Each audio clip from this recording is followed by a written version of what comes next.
We are all familiar with the story of Job.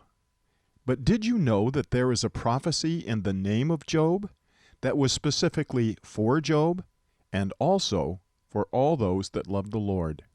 Join me as we unravel the mystery hidden in the name of Job. Accompany me as we heed the words of the prophet Jeremiah and the apostle John. Join me as we investigate the sacred pages of the ancient prophetic text we call the Old Testament in search of Messiah.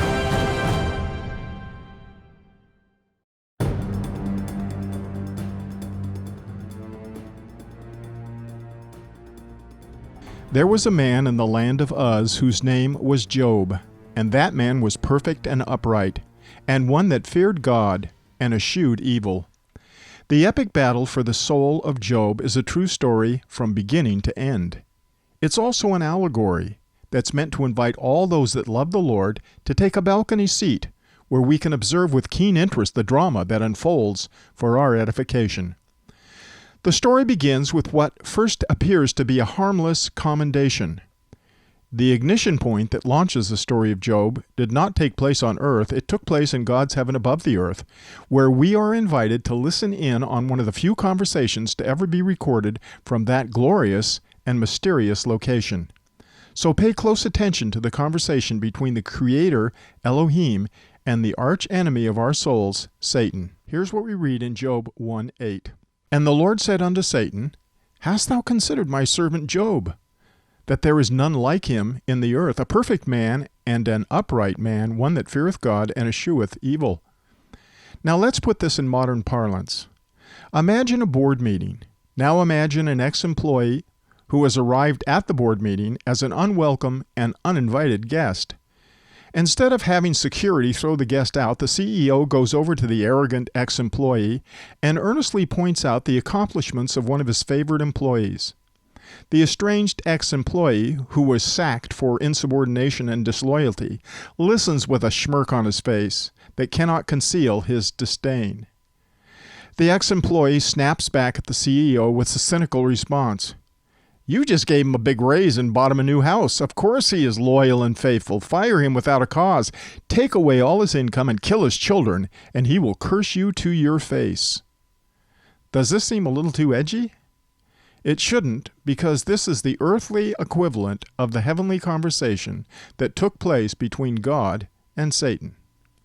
We must not forget that the commendation of the faithful servant Job was also a pointed condemnation of the unfaithful servant Satan.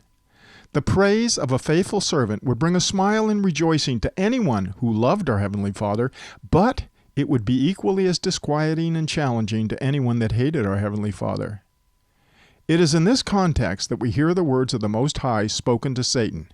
Have you considered my servant Job?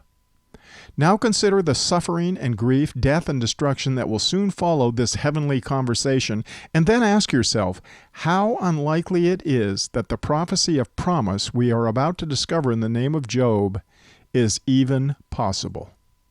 Let's take a look at the picture and number meaning of the name of Job as we look at the seemingly impossible promise that is prophesied in the pictures and numbers in the name of Job. The first Hebrew letter in the name of Job is Aleph.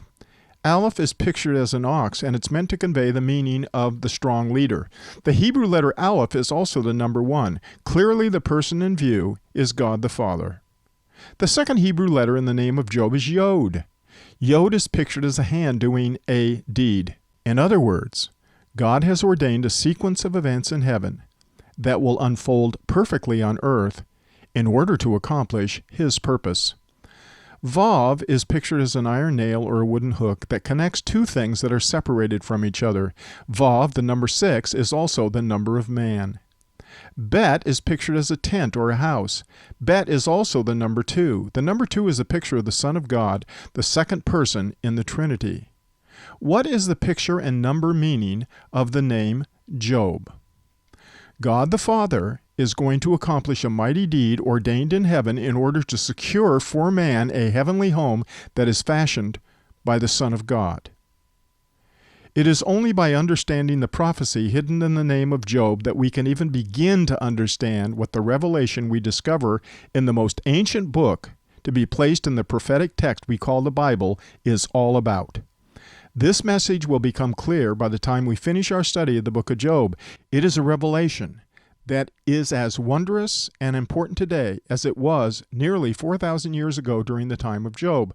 Things are not always as they appear, and we should be cautioned by the story of Job not to ever be too hasty about predicting the outcome, understanding the circumstances, or predicting the destiny of anyone who loves the Lord. The Apostle Paul, paraphrasing Isaiah the prophet, said it best, 1 Corinthians 2:9. But as it is written, Eye hath not seen, nor ear heard, neither have entered into the heart of man the things which God hath prepared for them that love Him.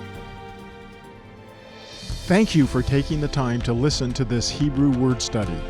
It is our prayer that you will draw closer to your Heavenly Father as you consider the divine revelation of Messiah, Yeshua HaMashiach, the Son of God. Until next time, Shalom. We hope this study was a blessing to you and encouraged you in your faith. For more Hebrew Word Study videos, you can visit our site at thelivingwordin3d.com. And if you'd like to investigate this further, you can get the book from our online bookstore at rockislandbooks.com.